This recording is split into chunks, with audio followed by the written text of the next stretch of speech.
3 hours after my sister's royal wedding began, I opened my front door and found 6 armed guards standing on my lawn. Not police officers, not military personnel, royal guards, the kind you only see on television. Their dark vehicles stretched down the quiet street in Norfolk, Virginia, flashing discreet lights while my neighbors peeked through curtains. The tallest guard stepped forward. "Commander Emily Carter." "Yes," he straightened. "His Majesty requests your presence immediately." For a moment, I honestly thought it was some kind of mistake. Because while my sister was marrying a prince that afternoon, I wasn't even invited to the wedding. And according to her, I was an embarrassment. Looking back now, I realize that was the moment everything changed. But to understand why royal guards showed up at my house that day, you have to understand what happened before. My name is Emily Carter. I served 28 years in the United States Navy. At the time of this story, I was 28 years old and stationed near Norfolk. Most people who met me described me as steady, dependable, the kind of person who showed up when things got hard. I wasn't glamorous, I wasn't famous, and unlike my older sister, Rachel, I never wanted attention. Rachel and I grew up in a small town outside Columbus, Ohio. Our father worked maintenance for the county school district. Our mother spent years as a nurse. We weren't poor, but there wasn't much extra money. Growing up, Rachel always dreamed of a bigger life. She clipped pictures from magazines and taped them to her bedroom walls. Mansions, designer dresses, luxury vacations, movie stars, royal families, anything that looked glamorous. I was different. I liked structure, responsibility, purpose. While Rachel dreamed about being admired, I dreamed about serving something larger than myself. Neither dream was wrong. They were simply different. As children, we were actually close. Very close. Rachel was 3 years older. When neighborhood boys teased her, I defended her. When she struggled in school, I helped with homework. When our parents argued about money, we'd sit on the back porch together and imagine better futures. Back then, I thought we'd always stay close. Life had other plans. After high school, Rachel moved to New York. She worked various jobs: public relations, marketing, event planning. She was smart, ambitious, and determined. Eventually, she found success organizing charity galas and social events for wealthy clients. Meanwhile, I joined the Navy. The military became my second family. The years passed quickly. Deployments, training, assignments, long periods away from home. Rachel and I still spoke, but not as often. Each year, our lives seemed to move farther apart. Then, 2 years before the wedding, Rachel called with shocking news. She had met Prince Alexander. At first, I laughed. I honestly thought she was joking. American women don't usually call their sisters and casually announce they're dating a prince, but it was true. Alexander belonged to a respected European royal family.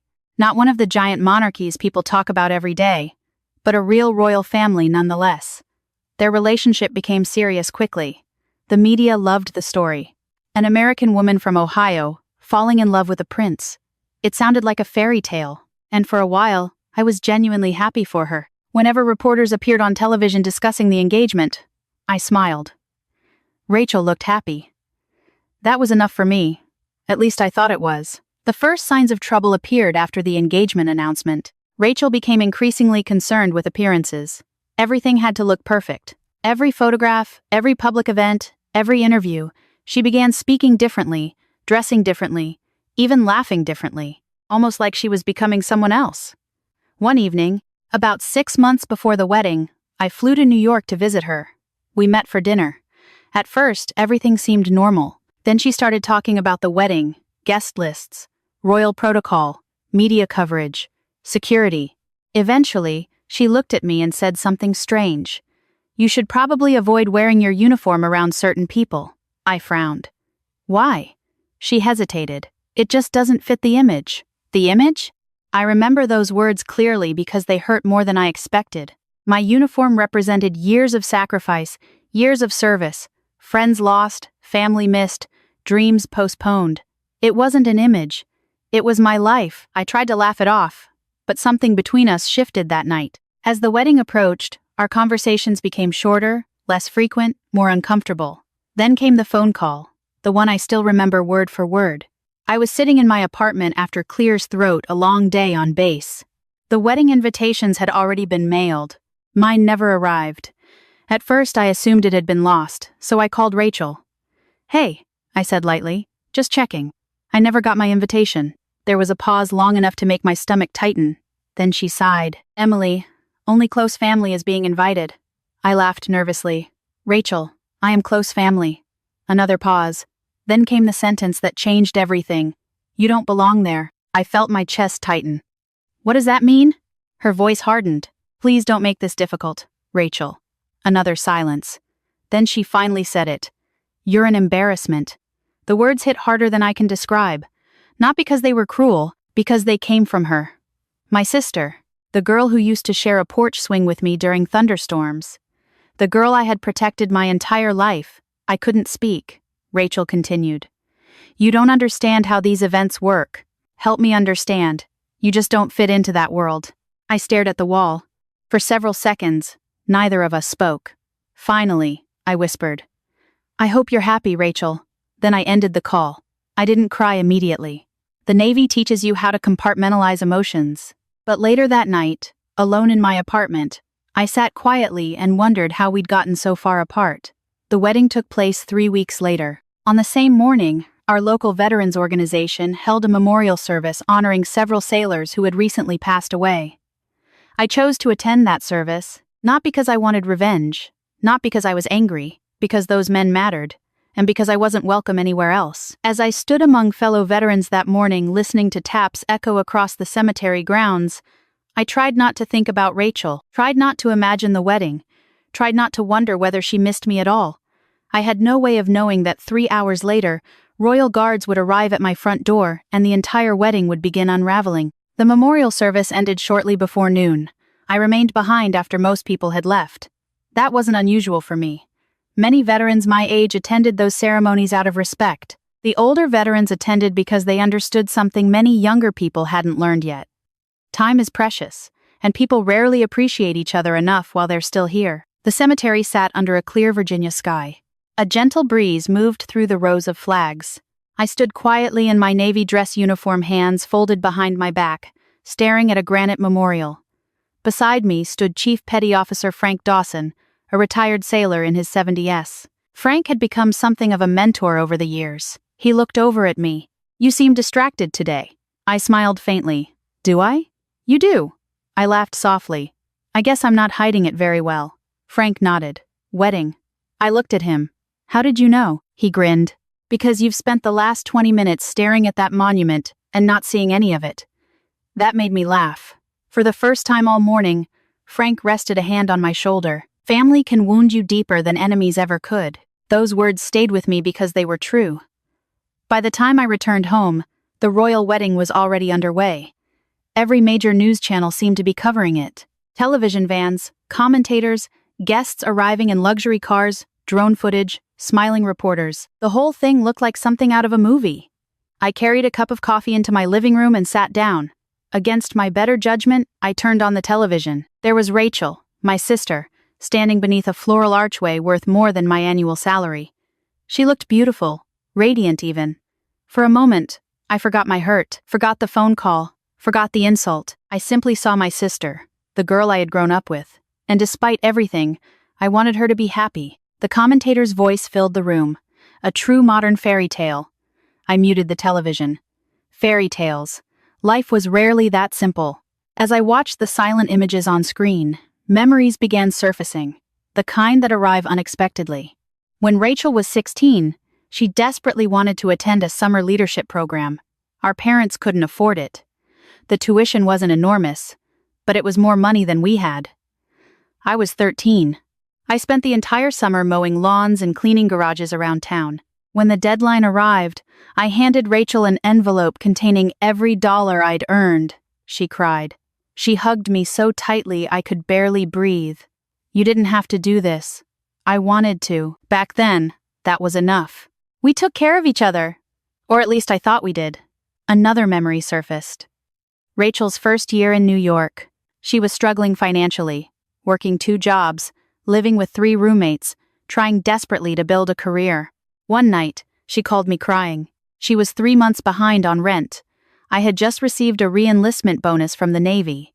Without hesitation, I wired her the money. She promised to repay me. I never asked her to. Family wasn't supposed to keep score. At least, that's what I believed. I switched off the television completely. The silence felt better. I spent the next hour tending the small garden behind my townhouse. Gardening had become my therapy. Military life could be chaotic. Plants were honest. You gave them care. They grew. Simple, predictable, unlike people. As I watered a row of tomato plants, my phone buzzed. A text message from my mother. Watching the wedding. Wish you were here. I stared at the message. Then another arrived. Your father keeps asking if you've heard from Rachel. I hadn't. Not since the phone call. I typed a response. No, but I'm okay. A few seconds later, my mother replied, I love you. Those 3 words nearly broke me because they reminded me that not everyone measured worth by status. Some people still valued character. Around 2:00, curiosity got the better of me. I turned the television back on. The ceremony was in full swing. Prince Alexander stood beside Rachel beneath a decorated pavilion. Hundreds of guests filled elegant white chairs. The setting overlooked the Chesapeake Bay. Everything looked flawless, but something caught my attention. Alexander seemed distracted, not nervous, concerned. Several times, he glanced toward the guest seating area, then toward members of Rachel's family, then back again. I couldn't hear the conversations, but his expression looked increasingly troubled. I figured I was imagining things. Then a reporter mentioned something interesting. The prince appears to be speaking with relatives between portions of the ceremony. That struck me as odd. Most grooms were too busy getting married to conduct family interviews. Later, during a reception segment, the cameras briefly captured Alexander speaking with my parents. My father looked uncomfortable. My mother looked emotional. Alexander looked confused. A strange feeling settled in my stomach. Something wasn't right. Hours later, I would learn what happened. But at the time, I knew nothing. What I didn't know was that Alexander had asked a simple question. Where is Emily? He had expected me to be there, not only present, seated with immediate family. When my parents explained that I hadn't been invited, Alexander reportedly thought there had been some misunderstanding. There wasn't, Rachel admitted everything. According to what I later learned, their conversation became tense very quickly. Emily couldn't come, Rachel initially claimed. Then my father corrected her. She wasn't invited. Alexander stared at her. What do you mean she wasn't invited? Rachel apparently tried to brush it aside, but the damage was done. Several members of the royal family overheard the exchange, including Alexander's father, the king. For nearly 2 years, they had wanted to meet me, and now they were discovering I had been deliberately excluded. Meanwhile, completely unaware of the storm gathering around that wedding, I was sitting at home reading a novel. The irony still makes me smile. History was unfolding, and I was worrying about whether my tomato plant needed more water. Around 3:00, another memory surfaced. One I'd nearly forgotten. Years earlier, during a humanitarian mission overseas, I had helped an elderly man after a transportation accident. It had seemed insignificant, just one moment among thousands during a deployment. I never learned much about him, never expected to see him again. Certainly never expected that encounter to matter years later. I pushed the memory aside. At the time, it felt unrelated, just another random thought. Outside, the neighborhood remained peaceful. Children rode bicycles. Dogs barked. Someone mowed a lawn. A perfectly ordinary American afternoon. Then, somewhere across Virginia, a decision was made. A king issued an order. Vehicles were prepared, security teams mobilized, and a convoy quietly departed the wedding venue. Its destination wasn't a government building. It wasn't an embassy. It wasn't a military installation. It was my small townhouse, and I wouldn't learn that for another 30 minutes. The first thing I noticed was the sound. Not sirens, not horns, engines, several of them, low and steady. I looked up from the paperback novel resting in my lap. Through the front window of my townhouse, I could see dark vehicles turning slowly onto my street. At first, I assumed someone important had moved into the neighborhood. Maybe a politician. Maybe a military official. Norfolk wasn't exactly a stranger to uniforms and government personnel. Then the vehicle stopped directly in front of my house. I frowned. My first thought was that something terrible had happened. A family emergency, an accident, a military incident. In my line of work, Unexpected visitors rarely brought good news. I stood and walked toward the window. 6 black SUVs, several uniformed men exiting. Not American military, not local police, something else. My pulse quickened. One of the men approached my front door. A moment later, the doorbell rang. I took a breath and opened it, and there they were. Royal Guards. Real Royal Guards standing on my front porch. For a second, I honestly wondered if I was dreaming. The lead guard stepped forward. "Commander Emily Carter." "Yes." He nodded respectfully. "His Majesty requests your presence immediately." I blinked. "I'm sorry." "His Majesty requests your presence." I stared at him. The sentence made no sense. His Majesty? There weren't many kings in Virginia. "I'm afraid there must be some mistake." "There is no mistake, ma'am." He produced identification, official credentials, security authorization, royal seals. Everything appeared legitimate. I looked from the credentials back to the guard, then to the vehicles behind him, then back again. Why would His Majesty want to see me? The guard's expression remained professional. I was not informed of the details. Of course he wasn't. That would have been too easy. By then, my neighbors had started noticing. Curtains moved. Front doors cracked open. A teenager across the street openly stood in his driveway staring. I couldn't blame him. Royal Guards arriving at your neighbor's house wasn't exactly a common occurrence. "Can I have a few minutes?" I asked. "Certainly, Commander." I stepped inside and closed the door. Then I leaned against it, trying to make sense of what was happening. Nothing made sense. I hadn't attended the wedding. I hadn't spoken to Rachel. I didn't know the royal family. At least I didn't think I did. After several moments, I changed clothes. Not because anyone instructed me to. Because military training had conditioned me to present myself properly. If someone important wanted to meet me, I wasn't showing up in gardening clothes. I put on my navy dress uniform, the same uniform Rachel once called embarrassing. The irony wasn't lost on me. As I adjusted the collar, I caught my reflection in the mirror. For a brief moment, I thought about refusing. Simply saying no, remaining home, avoiding whatever drama was unfolding. But curiosity won. 5 minutes later, I stepped back outside. The lead guard opened a vehicle door for me. "Thank you." "Of course, Commander." As we pulled away, I noticed half the neighborhood watching. Mrs. Grayson from 3 houses down actually waved. I waved back. Then the convoy turned onto the main road, and my ordinary afternoon disappeared behind us. The drive lasted about 45 minutes. Nobody volunteered information. I asked questions. They answered politely, but not helpfully. "Is everyone okay?" "Yes, ma'am." "Has something happened?" "I'm not authorized to discuss details." "Am I in trouble?" That earned the slightest smile from one guard. "No, Commander, at least that was something." As we traveled toward the waterfront resort where the wedding was being held, my thoughts wandered. I kept replaying possibilities. Maybe Rachel had changed her mind. Maybe there was a family emergency. Maybe someone needed military advice. Every theory sounded ridiculous. Eventually, I gave up trying to guess. The convoy exited the highway and approached the resort. The scale of the event became immediately obvious. News vans lined the entrance. Satellite trucks filled parking areas. Photographers crowded designated media zones. Guests moved between elegant buildings and waterfront pavilions. The entire place looked like something from a magazine. Then our convoy arrived. Security personnel immediately cleared a path. People turned, heads swiveled. Conversation stopped. The vehicles rolled forward. And for reasons I still didn't understand, all eyes suddenly focused on me. The lead guard opened my door. I stepped out. The reaction was immediate. Confusion, curiosity, whispering, hundreds of guests staring. I suddenly felt more exposed than I ever had during military inspections. At least in the Navy, everyone knew why you were there. Here, nobody seemed to understand, including me. The guard gestured toward the main reception building. "This way, Commander." I followed. As we walked, guests stepped aside. Some recognized my uniform. Others simply recognized that something unusual was happening. Near the entrance, I spotted my parents. My mother gasped.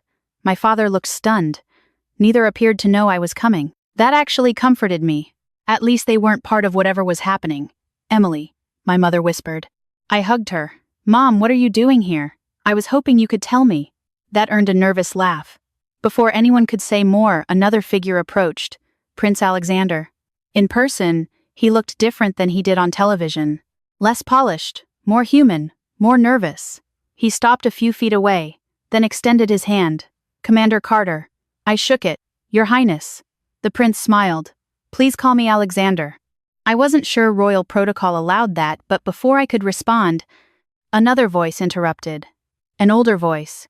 Strong, measured. The crowd around us seemed to straighten instantly. I turned and saw him, the king. For a moment, everything around me seemed to quiet. Not because he was intimidating, because everyone clearly respected him. He walked directly toward me. No hesitation, no ceremony, no distance, straight toward me. I instinctively stood a little taller. Military habit. The king stopped in front of me. Then something happened that left the entire gathering speechless. He reached out and shook my hand with both of his warmly, genuinely, as though greeting an old friend. Commander Emily Carter. Yes, Your Majesty. His eyes softened. We've been waiting for you. The words hit me like a freight train. Waiting for me. Why? Around us, guests exchanged confused looks. Photographers scrambled. Reporters whispered into microphones. Even my parents looked completely lost. I opened my mouth, closed it, then finally managed a question. Your Majesty, have we met? The king's smile widened slightly. Not formally. Not formally. What did that even mean? Before I could ask another question, movement near the reception area caught my attention. Rachel standing near the entrance, watching everything. Her face had gone completely pale. Not angry, not annoyed, terrified. For the first time all day, she looked as though she had lost control of the story she had worked so hard to write. And somehow I had become part of it. Rachel looked like someone watching a bridge collapse beneath her feet. I had never seen that expression on her face before. Not fear, not embarrassment, panic. The kind that comes when a secret you've carefully protected is suddenly standing in front of hundreds of witnesses.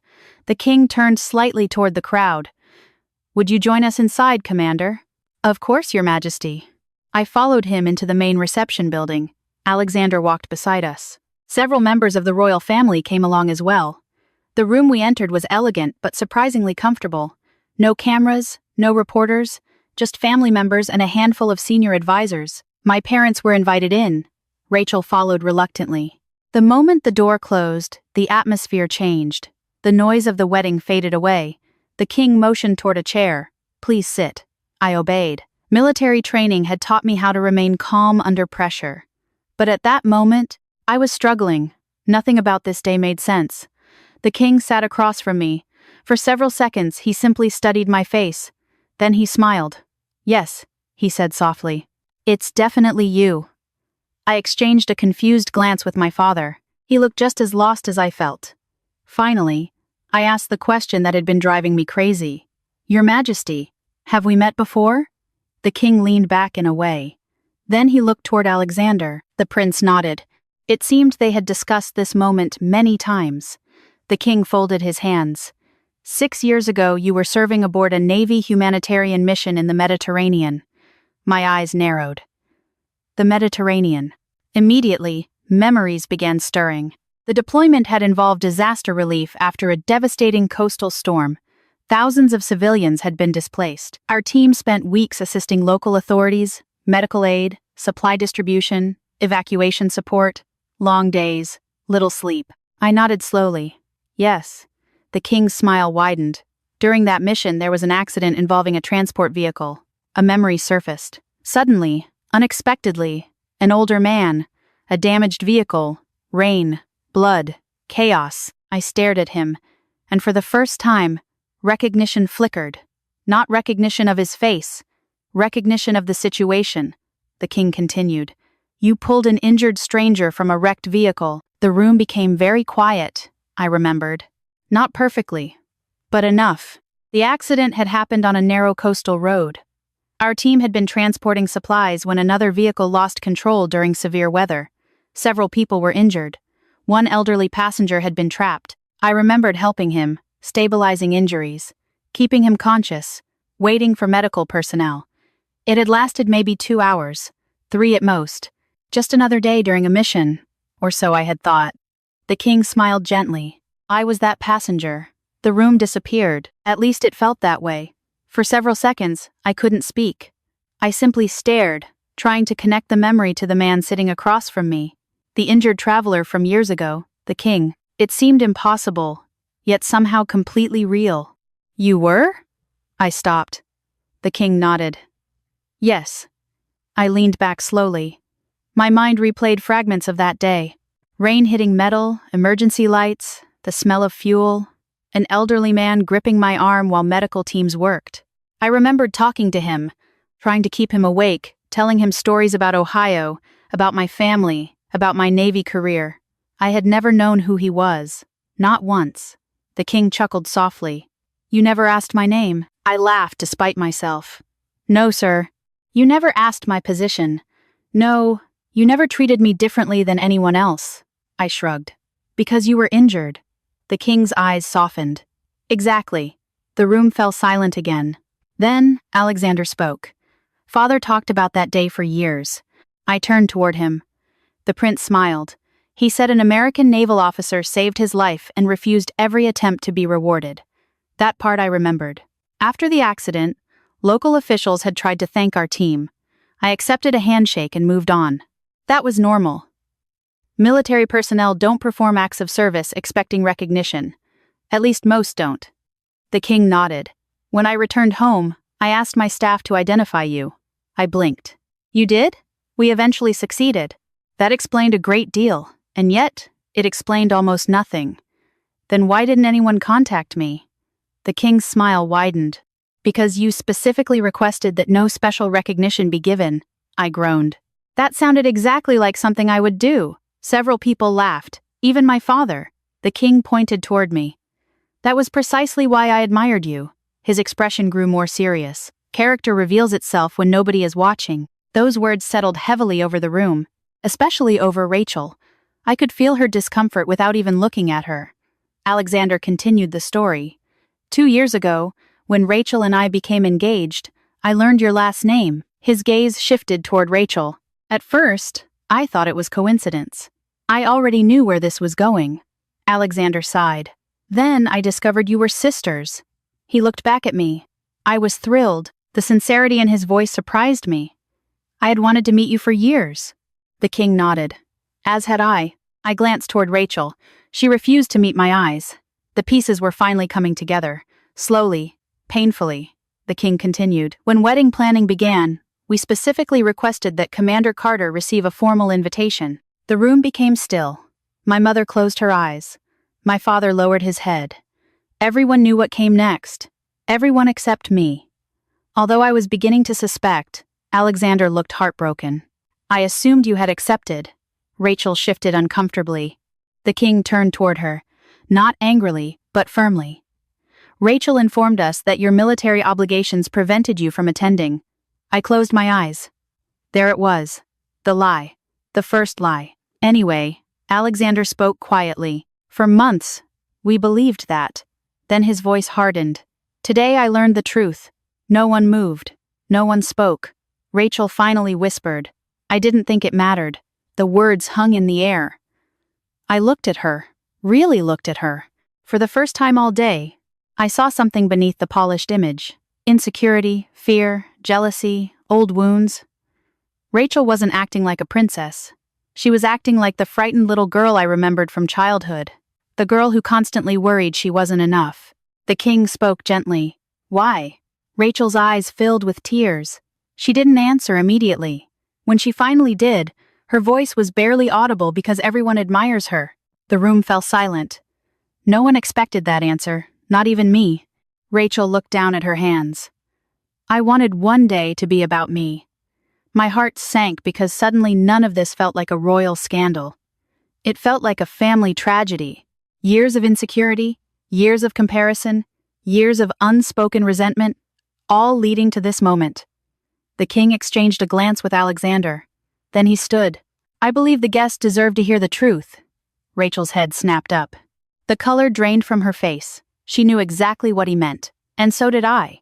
Outside those walls sat hundreds of wedding guests, journalists, military veterans, diplomats, friends, family, people who had no idea why royal guards had brought me there. The king looked directly at me. "Commander Carter, with your permission, I would like to tell them your story." I stared at him, completely stunned, then toward the closed doors beyond which the wedding continued, and for the first time that day, I realized something. The real ceremony hadn't happened yet. I had spoken before large crowds, military ceremonies, leadership conferences, promotion events, funerals, retirement celebrations, but as I followed the king back to Unkasipshan Pavilion, I felt more nervous than I ever had standing behind a podium because this wasn't about service or duty or rank. This was about family, and family wounds are often harder to face than public ones. The reception had resumed while we were inside. Guests filled dozens of tables overlooking the Chesapeake Bay. Crystal glasses sparkled in the afternoon sunlight. A small orchestra played near the waterfront. Conversations flowed easily. Most people had no idea that a private meeting had just changed the entire course of the day. Then the king entered. Everything stopped. The music faded. Conversations died away. People rose from their seats. I followed several steps behind him. A ripple of confusion moved through the crowd, especially when they noticed me. The woman who wasn't supposed to be there. The woman escorted in by royal guards. The woman standing beside the king. Reporters immediately shifted position. Photographers lifted cameras. I wanted nothing more than to disappear into the floor. Instead, I stood quietly while the king approached the microphone. He waited until the room settled. Then he spoke.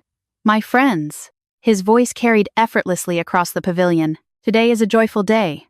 Guests smiled. Rachel sat frozen beside Alexander. The prince gently squeezed her hand. The king continued. "We gather to celebrate love, family, and commitment." He paused. "But before we continue, there is someone I would like you to meet." Hundreds of eyes turned toward me. I suddenly became very interested in the floorboards. The king extended a hand in my direction. "Commander Emily Carter." Whispers spread instantly. Many guests recognized the last name. Others recognized the uniform. The king smiled.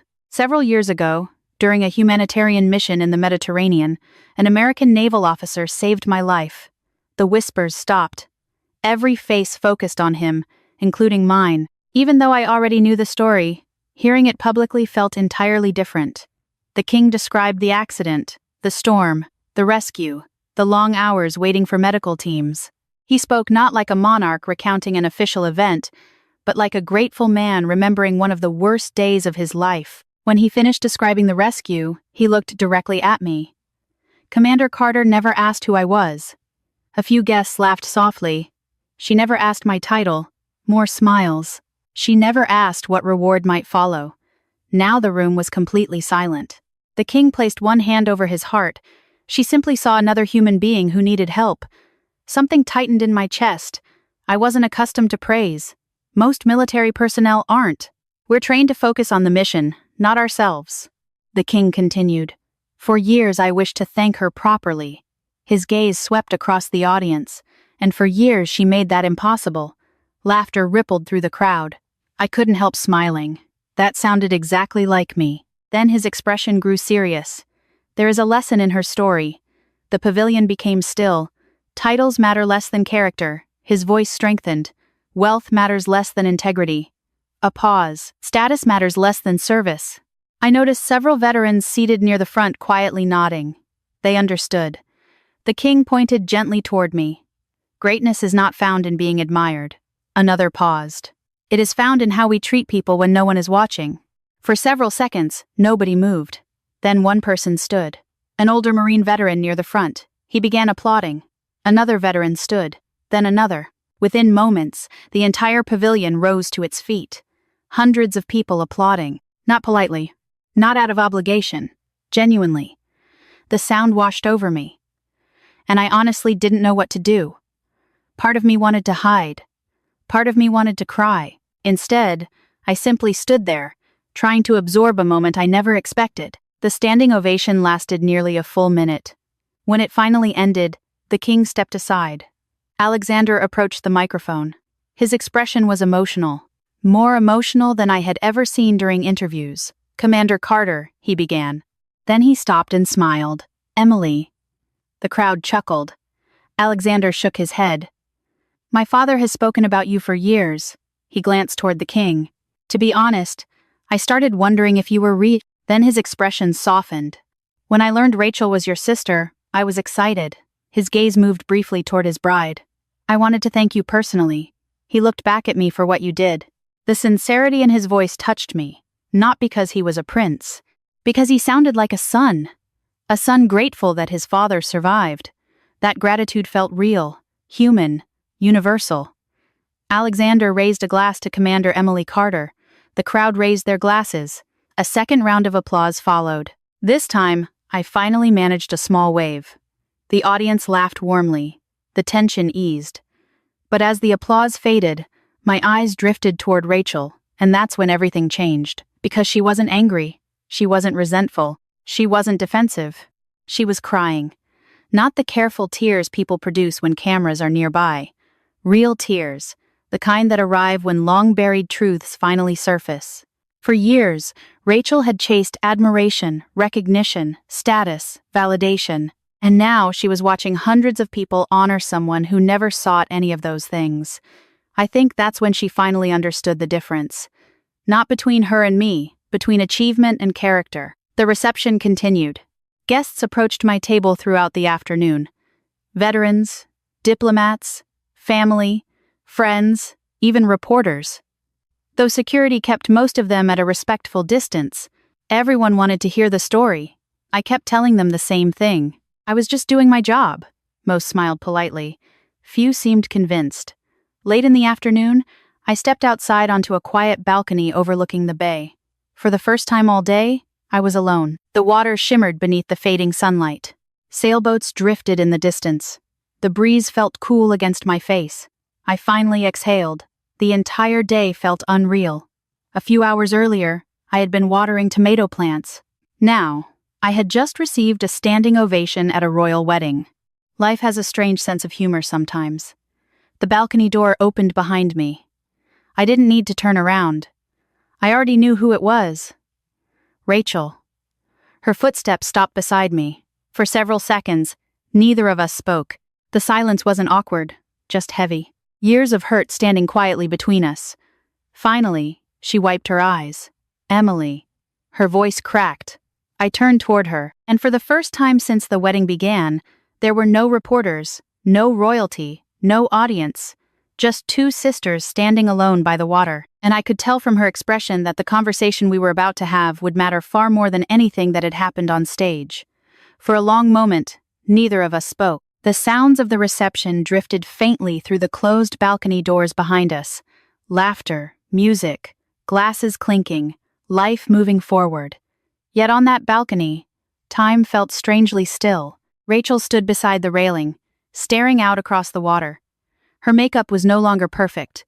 The carefully controlled expression she'd worn all day had disappeared. For the first time in years, she looked like my sister again. Not a socialite, not a future princess, just Rachel, the girl from Ohio, the girl who used to sit beside me on the back porch during summer thunderstorms. Finally, she spoke. I don't know how to start. I gave a small shrug. Try the truth. She laughed softly through her tears. That's probably overdue. I leaned against the railing and waited. Sometimes people need silence more than advice. Rachel took a deep breath. When we were kids, everyone loved you. I blinked. That wasn't what I expected, she continued. Mom and Dad were proud of both of us. I nodded. They were. But they admired you. Her voice trembled. Even when you were little, I frowned. Rachel, please let me finish. I nodded. She stared at the water. You always did the right thing. Another pause. You helped people. You worked hard. You never complained. Her eyes filled again. And every time someone talked about you, I felt smaller. I said nothing because for the first time I wasn't hearing an accusation. I was hearing pain. The kind that quietly grows for years when nobody realizes it's there. Rachel laughed bitterly. Do you know how ridiculous that sounds? No. It sounds ridiculous to me. She wiped her eyes. You gave me money when I couldn't pay rent, I remembered. You helped me get into that leadership program. I remembered that too. You defended me my entire life. She swallowed hard. And somehow I convinced myself you were my competition. The words hit me harder than I expected because I suddenly realized something. For years I thought Rachel looked down on me. Maybe she had. But underneath that arrogance had been something else. Fear, insecurity, a belief that she would never measure up. The tragedy was that I'd never been measuring. Not once. Rachel looked at me. I was jealous. The honesty in her voice surprised me. I hated how people respected you. I shook my head slowly. Rachel, no. She wiped her face again. You deserve to hear this. The afternoon sun reflected across the bay behind her. I spent years chasing things that made people notice me. She laughed quietly. Then today, I watched an entire room stand up for someone who wasn't trying to impress anybody. A tear rolled down her cheek, and I finally understood why. The silence that followed felt different, lighter somehow. Truth has a way of removing weight, even painful truth. Finally, Rachel looked directly at me. I'm sorry. 3 simple words. Yet they carried years of regret, years of distance, years of misunderstandings. I'm sorry for the invitation. She shook her head. No. Another tear appeared. I'm sorry for all of it. I could see how difficult this was for her. Pride doesn't surrender easily, especially after years of building your identity around appearances. Her voice cracked. I hurt the one person who always loved me. That sentence nearly broke my heart because it was true. Not perfectly, not flawlessly, but true. I had always loved her. Even after the phone call, even after the wedding invitation never arrived, even after she called me an embarrassment. Family doesn't stop being family just because they disappoint us. At least that's what my parents taught me. Rachel lowered her head. I don't expect forgiveness. I smiled sadly. Good. She looked up. Surprised. I continued. Because forgiveness isn't something you earn. For a moment, she simply stared. Then she started crying again, and this time so did I. Not dramatic sobbing, just tears. 2 sisters standing on a balcony, letting years of hurt finally leave. A moment later, Rachel stepped forward. I opened my arms and we hugged. The kind of hug that says everything words cannot. The kind of hug that reminds you some relationships are worth fighting for, even after they're broken, especially after they're broken. When we finally pulled apart, both of us were laughing through tears. Rachel pointed toward the reception hall. We probably look terrible. I laughed. We definitely do. The balcony door opened. Alexander stepped outside. He immediately stopped when he saw us. Then he smiled. A genuine smile. The smile of a man relieved to find peace where conflict once lived. Am I interrupting? Rachel shook her head. No. Alexander walked over and wrapped an arm around her shoulders. Then he looked at me. Emily. Yes. Thank you. I smiled. For what? For giving her a chance. I glanced at Rachel. She squeezed his hand. And for the first time all day, she looked genuinely happy. Not because people were watching, not because cameras were nearby, because she no longer had to pretend. Later that evening, the king invited me to a private family dinner. Nothing formal. No speeches, no reporters, just family. We talked about service, about life, about leadership, about mistakes. Before the evening ended, the king presented me with a civilian honor from his country, a recognition for the rescue years earlier. I accepted it respectfully, but if I'm honest, it wasn't the most valuable thing I received that day. The most valuable thing was sitting across from my sister and laughing together again. That was the gift I never expected and the one I treasured most. Months passed after the wedding. Life gradually returned to normal.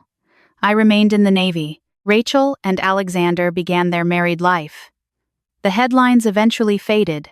The news cycle moved on. But something important remained. Rachel started calling regularly, not for publicity, not for appearances, just to talk, sometimes about serious things, sometimes about nothing at all. Birthdays became family gatherings again. Holidays felt warm again. The distance that once seemed permanent slowly disappeared. Not overnight. Trust rarely returns that quickly, but it returned.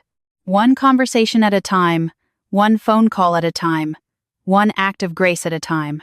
Looking back now, people often ask whether I felt revenge that day, whether it felt satisfying to watch Rachel's secret exposed before hundreds of guests. The truth is simpler than that number.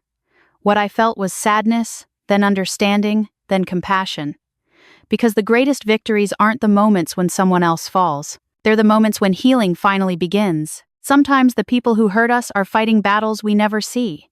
That doesn't excuse their choices, but understanding those battles can open the door to forgiveness. And forgiveness, I've learned, is often the freedom we give ourselves. If there's one lesson I hope you take from my story, it's this. Character lasts longer than status. Kindness lasts longer than applause. And family, when given honesty, humility, and grace, can sometimes find its way back home. If this story touched you, take a moment to think about someone you've lost touch with, someone you still care about. You never know what one phone call, one conversation, or one act of forgiveness might heal. And if you enjoyed spending this time with me, I'd be honored if you shared the story with someone who might need it and joined us again for another journey. Until next time, take care of yourselves and each